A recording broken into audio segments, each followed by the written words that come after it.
વિચારો, એક માણસ ખાલી હાથ યુએસ જાય છે અને થોડા વર્ષ પછી 5 લાખ કરોડનું એમ્પાયર ઊભું કરી દે છે. ના, એને કોઈ MBA નહોતું કર્યું, પણ તો પછી આ કેવી રીતે પોસિબલ થયું? ચલો આપણે આ વિડીયોમાં એના સિક્રેટ્સને બ્રેકડાઉન કરીએ. તો સ્ટોરી ચાલુ થાય છે 1972 માંથી. ઈદી આમીને ઉગાન્ડામાંથી ઇન્ડિયન કમ્યુનિટીએ બહાર કાઢ્યા. ત્યારે ઘણા પટેલ્સ જે જનરેશનથી ત્યાં હતા સડનલી રેફ્યુજી બની ગયા. પૈસા ઓલમોસ્ટ ખતમ થવા ઉપર હતા. Visa tight, education limited. જે થોડા ઘણા પટેલ્સ યુએસમાં પ્રવેશ કરી ગયા એ લોકો ખાલી હાથ આવ્યા, પણ એક માઇન્ડસેટ લઈને આવ્યા. જે જગ્યામાં હું રહ્યો છું એના ઉપર રાઇટ હોય તો રેન્ટ બચશે, બિઝનેસ હોય તો પૈસા પણ મળશે. એ સેમ ટાઈમમાં 1970s અમેરિકામાં ઓઇલ ક્રાઇસિસ, રેસેશન ચાલુ થયું. મોટેલ્સ બંધ થઈ રહ્યા હતા. Kids of American owners interest નહોતા દેખાડતા. પટેલ્સે જોયું આ તો બરાબરનો મોકો છે. ચીપ પ્રોપર્ટી, એક્ઝિસ્ટિંગ બિઝનેસ અને ખુદ રહી શકાય. આ તો ડીલ ઓફ ધ ડેકેડ હતી. જ્યાં લોકોએ સ્ટ્રગલ જોયા, પટેલ્સે સ્ટેબિલિટી જોઈ. જ્યાં બીજાને કામ નથી ગમતું એ પટેલ્સ માટે ઓપોર્ચ્યુનિટી હતી. એ પહેલા મોટેલ જે ગુજરાતીએ 1942માં લીઝ ઉપર લીધું હતું, એક જાપાનીઝ અમેરિકન લેડીની પ્રોપર્ટી હતી જે WWIIમાં ઇન્ટર્નમેન્ટ કેમ્પમાં મોકલી દેવી હતી. એ મોટા ચેન્જીસની અંદરથી પટેલ પ્રેઝન્સ શરૂ થયું. બટ રિયલ બૂમ તો ઉગાન્ડાના એક્સપલ્શન પછી થયો. એ વખતના થાઉઝન્ડ્સ ઓફ પટેલ્સે એકબીજાને યુએસ મોટેલ બિઝનેસમાં ખેંચી દીધા. એક જ idea, live in asset, run the asset, own the asset. That's it. The motel strategy that made risk disappear. આપણે એમ વિચારીએ કે પટેલ લોકો મોટેલમાં ગયા બીકોઝ કોઈ ઓપ્શન નથી, બટ સચ્ચાઈ તો એ છે કે એ લોકોએ સ્ટ્રેટેજી બનાવી દીધી. Cleaning, front desk, laundry, repairs બધા માટે ફેમિલી છે. મોટેલમાં જ રહીએ તો હાઉસ રેન્ટ પણ 0 અને માર્કેટિંગ ચીપેસ્ટ રેટ આપો. વર્ડ ઓફ માઉથ ચાલે. જે કોસ્ટ સ્ટ્રક્ચર અન્ય મોટેલ ઓનર્સને બંધ કરવા મજબૂર કરે, પટેલ્સે એ કોસ્ટ સ્ટ્રક્ચર એલિમિનેટ કરી દીધું. આ છે ધંધો ફ્રેમવર્ક જે ગુજરાતીના બ્લડમાં છે. Heads I win, tails I don't lose much. આ કોન્સેપ્ટે બિઝનેસને સેફ બેટ બનાવી દીધું. બીજા લોકો રિસ્ક લઈને પૈસા કમાતા, પટેલ્સે નુકસાનની ગેરંટી હટાવીને પૈસા કમાવ્યા. વર્સ્ટ કેસ, ઘર છે, બિઝનેસ છે, પૈસા ના હોય તો પણ રેન્ટ તો નથી જ ને. બેસ્ટ કેસ, પ્રોફિટ જ પ્રોફિટ બીકોઝ કોસ્ટ ઓલમોસ્ટ નથી, 0. એ મોટેલ મોડેલથી ખાલી પૈસા જ નથી કમાવ્યા પણ એક માઇન્ડસેટ પણ એસ્ટાબ્લિશ કર્યું. લો કોસ્ટ, નો ડેપ્થ, ફૂલ કંટ્રોલ. અહીંયા એક ખૂબ મોટી મિસઅન્ડરસ્ટેન્ડિંગ છે. લોકો ભલે કહે કે America is a land of opportunity, પણ ફેક્ટ એ છે કે ઓપોર્ચ્યુનિટી બંને જગ્યામાં છે.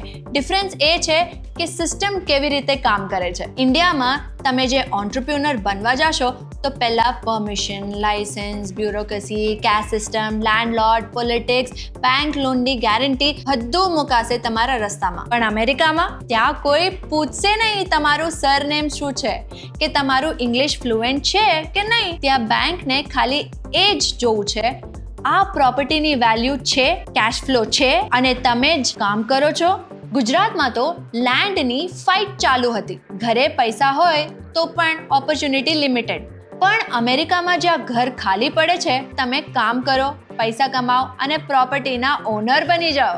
જે ચેઇન બિલ્ડ થાય એના પહેલા એક હેબિટ બિલ્ડ થાય, બચાવવાનું રેગ્યુલરલી. જાર એપ પર તમે માત્ર 10 રૂપિયાથી સેવિંગ સ્ટાર્ટ કરી શકો છો અને એ પણ 24 કેરેટ ગોલ્ડમાં સિક્યોર ફ્યુચર માટે ઇન્વેસ્ટ કરી શકો છો.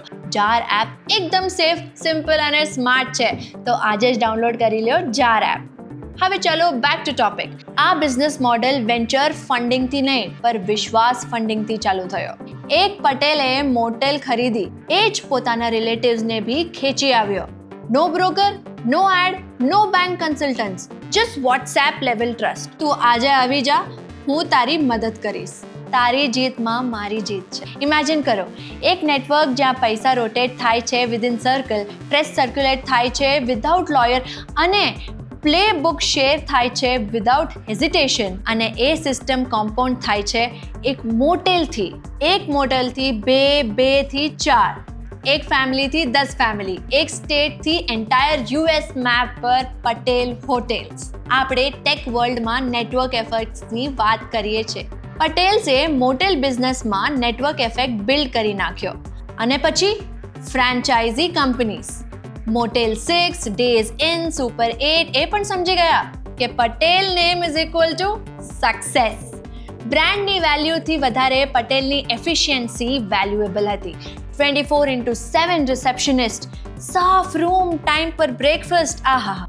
અને numbers, Asian American hotel owners association AAHOA, જે 1989માં એસ્ટાબ્લિશ થયો, આજે 36,000+ હોટેલ્સ રિપ્રેઝેન્ટ કરે છે. એ ઓવરઓલ યુએસના 60% હોટેલ્સ ઓન કરે છે, જેમાંથી ઘણા બધા પટેલોના છે 50%+ યુએસ મોટેલ પટેલ કમ્યુનિટીની પાસે. 5 lakh crore+ asset value, 1.1 million workers, અને ખાસ વાત, ઘણા પટેલ્સ આજે ફૂલ ફ્રેન્ચાઇઝી ચેઇન ઓન કરે છે. જસ્ટ એક મોટેલ ઓનર નથી, મલ્ટી પ્રોપર્ટી પોર્ટફોલિયો હોલ્ડર છે. અને બધા પટેલ્સના નામ પછી એક જ બિઝનેસ કાર્ડ હોય, ઓનર ઓર મેનેજર. એ જ લાઈન બતાવે છે કે કંટ્રોલ કઈ રીતે રાખે છે, બિકોઝ અલ્ટિમેટ એમ શું છે? ફ્રીડમ. લાઇમલાઇટને છોડીને પટેલ્સે કેશ ફ્લો, સિક્યોરિટી અને પ્રોપર્ટી ટાઇટલ જોઈ. એ લોકો બિલ્ડ એન્ડ બ્રેગ નહીં કરતા, એ લોકો બિલ્ડ એન્ડ ઓન કરતા. જે એમ્પાયરની વાત કરીએ છીએ એ ઇન્સ્ટાગ્રામ પર દેખાતું નથી. એ એમ્પાયર બિલ્ડ છે પેન, પ્રેશર અને પેશન્સથી. તમને લાગતું હોય કે મોટેલ બિઝનેસમાં પૈસા છે, કમ્ફર્ટ છે, પણ સચ્ચાઈ એ છે કે એ પૈસા સેક્રિફાઈસની પ્રાઇસ છે. ભાવ પંડોરિયા, એક 47-year-old સેકન્ડ જનરેશન પટેલે વાત કરી હતી.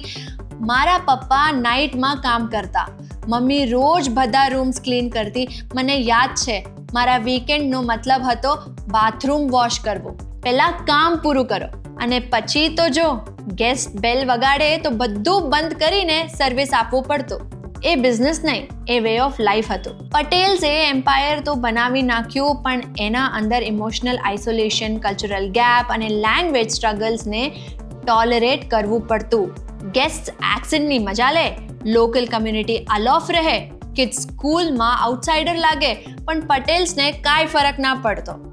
એ લોકોને એક વસ્તુ ક્લિયર હતી, જે દુઃખ આવશે એ ટેમ્પરરી છે, પણ જે પ્રોપર્ટી બિલ્ડ થશે એ પરમનન્ટ. પણ આ પટેલ સ્ટોરી તમે ડીપલી સમજો ને તો એ તમને એક યુનિવર્સલ ટ્રુથ શીખાવે છે.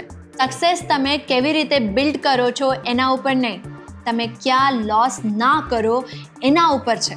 મોટેલમાં રૂમ ક્લીન કરવું, પ્લમ્બિંગ રિપેર કરવું, ગેસ્ટને સ્માઇલ આપવું એ કોઈ બી ગ્લેમરસ કામ નથી. બટ જે રીતે પટેલ્સે એ સ્મોલ કામને ઓનરશિપના માઇન્ડસેટ સાથે કર્યો, એ છે રિયલ એમ્પાયર બિલ્ડિંગ. તો તમને શું લાગે છે? કોમેન્ટ્સમાં જણાવો અને જાર એપ ગુજરાતીને સબસ્ક્રાઇબ કરવા નહીં ભૂલતા. પર